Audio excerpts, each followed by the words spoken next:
नमस्कार दोस्तों, स्वागत है आप सबका आपके अपने YouTube channel a place of knowledge by Amit Saurabh में। दोस्तों, आज हम लेके आए हैं फिर से एक नई वीडियो। आज की वीडियो में हम एक नई टॉपिक लेके आए हैं जिसमें टॉपिक है भारत का भूगोल का, भारत का स्थिति और विस्तार। आज हम इस वीडियो के माध्यम से जानेंगे भारत की स्थिति और विस्तार कैसी है। आइए हम जानते हैं। पहले भारत का कुछ इंट्रोडक्शन पॉइंट्स है, उसको हम लोग समझ लेते हैं। तो सबसे नंबर 1 पर हम लोग भारत के नाम के बारे में जानते हैं। नाम का अगर हम लोग बात करते हैं तो अगर भारत को चाहे आप इंडिया कहिए, भारत कहिए, हिंदुस्तान कहिए या आर्यावर्त कहिए, भारत खंड कहिए, जम्मू द्वीप कहिए या इत्यादि अदर कई नामों से भारत के बारे में हम लोग क्या करते हैं, जानते हैं। अब दूसरी पॉइंट हम लोग अगर देखते हैं तो भारत एक विशाल देश है। भारत एक बहुत बड़ा देश है और इसकी विशालता के कारण इसे हम लोग उपमहाद्वीप के नाम से जाना जाता है। हालांकि उपमहाद्वीप में भारत के कुछ पड़ोसी देश भी सम्मिलित हैं। आगे आते हैं नेक्स्ट पॉइंट में। अगर हम लोग बात करेंगे, भारत एक ऐसा देश है, भारत एक ऐसा देश है जिसका नाम महासागर से जुड़ा हुआ है। महासागर से जुड़ा हुआ है। अगर आप देखेंगे भारत के दक्षिण में हिंद महासागर जो है भारत के नाम पर स्थित है, हिंद महासागर। आगे आते हैं, भारत की आकृति की अगर बात करते हैं तो भारत की आकृति कैसी है? चतुष्कोणीय है। भारत को अगर हम लोग देखते हैं उत्तर दक्षिण पूर्व पश्चिम को अगर ध्यान से देखते हैं तो वह चारों तरफ से हमको चतुष्कोणीय दिखाई देती है।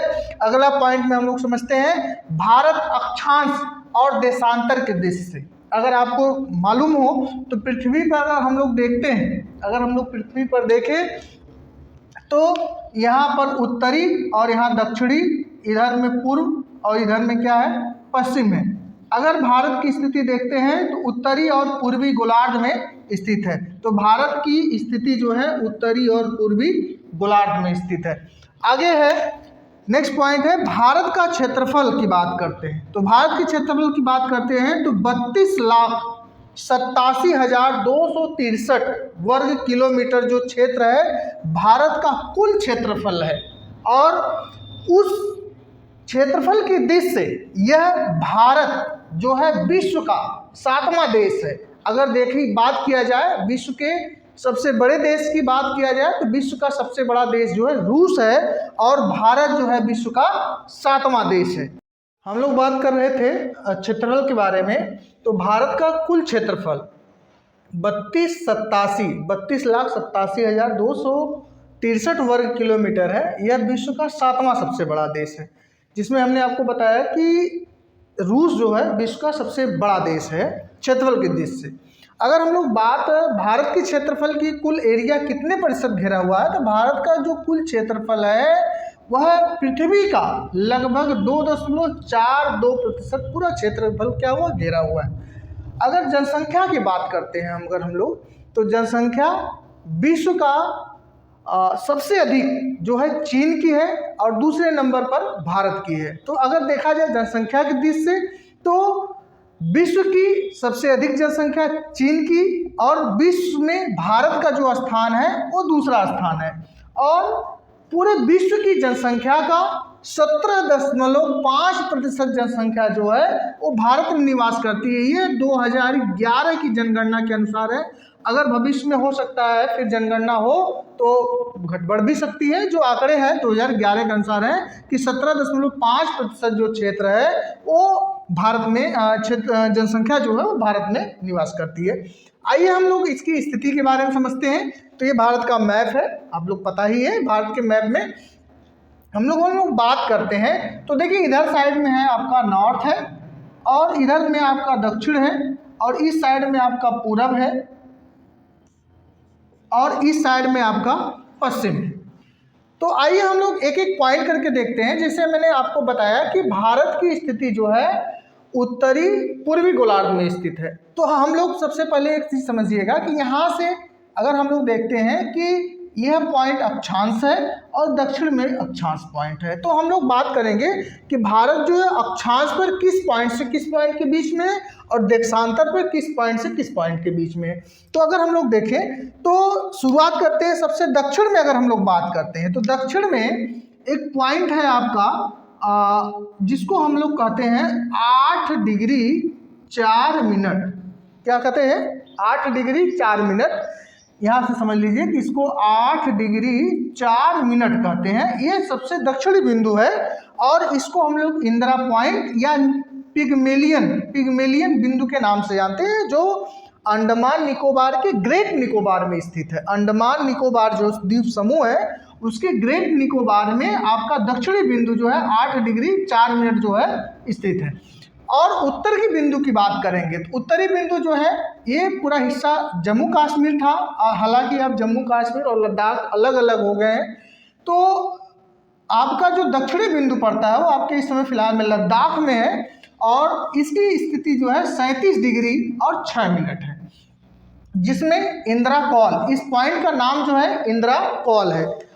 एक बार फिर से समझिए, तो अगर हम लोग समझते हैं भारत की अक्षांशीय स्थिति क्या है, तो 8 डिग्री 4 मिनट से 37 डिग्री 6 मिनट के बीच स्थित है, जिसमें दक्षिणी बिंदु जो है आपका इंदिरा पॉइंट है और उत्तरी बिंदु जो है आपका इंदिरा कॉल है। अब आप बात करते हैं पूर्वी और पश्चिमी बिंदु की बात करते हैं। तो अगर हम लोग पश्चिमी बिंदु को देखें तो पश्चिमी बिंदु की शुरुआत जो होती है 68 डिग्री 6 मिनट से लेकर के और खत्म जो होती है सबसे पूर्वी बिंदु पर 97 डिग्री 25 मिनट में। तो पश्चिमी बिंदु की बात अगर हम लोग करते हैं तो 68 डिग्री 7 मिनट है। इसका जो नामकरण है इसको हम लोग गौर माता या कहीं कहीं फिर इसको सरक्रीक भी कहा जाता है, गौर माता या सरक्रीक। और ये जो पड़ता है ये कहाँ पर पड़ता है? गुजरात में।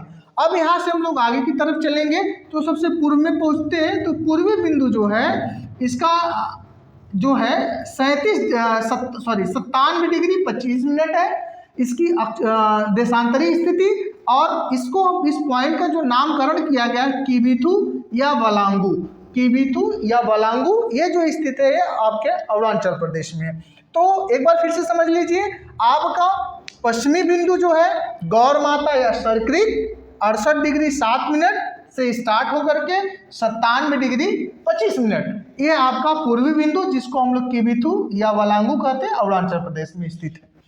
आइए हम आगे हम एक पॉइंट और समझते हैं इसमें, जिसमें हमने आपको शायद पता ही है, इधर में आपके एक रेखा यहाँ से इसके बीचों बीच से गुजरी है जिसको हम लोग 23.5 डिग्री उत्तरी अक्षांश रेखा कहते हैं। क्या कहते हैं भैया? 23.5 डिग्री उत्तरी अक्षांश रेखा, जिसे हम लोग कर्क रेखा के भी नाम से जानते हैं। और यह जो रेखा है भारत के 8 राज्यों से गुजरती है। नेक्स्ट पॉइंट में है आपका 82.5 डिग्री रेखा जो है जिसको हम लोग पूर्वी देशांतर रेखा के नाम से जानते हैं। और इस रेखा को IST इंडियन स्टैंडर्ड टाइम या भारत मानक समय रेखा कहते हैं, क्योंकि यही जो रेखा है यहाँ से भारत के मानक समय का क्या किया निर्धारण किया जाता है और यह भारत के 5 राज्यों से गुजरती है। आगे अगर हम लोग भारत की टोटल स्थिति और विस्तार की अगर हम लोग बात करें तो भारत के स्थलीय सीमा की जो लंबाई है, टोटल जो स्थलीय सीमा की लंबाई की बात करेंगे तो 15,200 किलोमीटर है। 15,200 किलोमीटर जो है स्थलीय सीमा की कुल लंबाई है। और तटीय सीमा मतलब कि जो समुद्र के किनारे तट के इलाके हैं उस सीमा की लंबाई जो है 1,600 किलोमीटर है। और द्वीपों सहित अगर सीमा की बात करेंगे तो भारत में जैसे अंडमान निकोबार द्वीप समूह, लक्षद्वीप समूह, तमाम ऐसे द्वीप हैं, उन द्वीपों सहित कुल लंबाई अगर की बात करेंगे तो 7,516 किलोमीटर है। इस तरीके से आपने भारत की स्थिति और विस्तार को समझा। आशा करते हैं आपको ये वीडियो समझ में आया होगा और इस तरह की वीडियो के लिए आप हमारे चैनल को शेयर करें, लाइक करें और सब्सक्राइब करें। Thank you.